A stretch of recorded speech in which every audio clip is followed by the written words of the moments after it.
serve as part of his military faction. He humiliated me every day. He forced me to wear clothes that didn't cover my body. I was tortured. I decided to flee. One of the guards, however, stopped me. That night he beat me. He asked me to take my clothes off. He put me in a room with the guards, and then they proceeded to commit their crime until I fainted.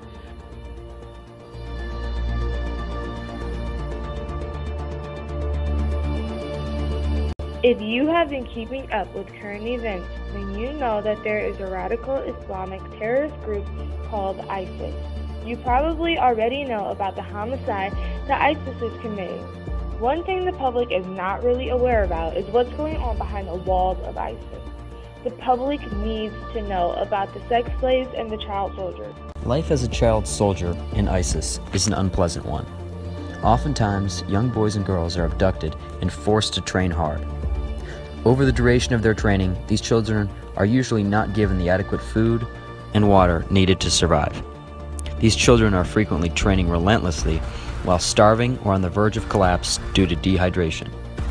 As well as the abhorrent living conditions, they are also sometimes brainwashed into thinking they are fighting for a cause that will preserve happiness as well as make the world a better place, when it is really quite the contrary. Aside from this, the children are being used as propaganda to attempt to legitimize the cause that they have unfortunately been forced to fight for.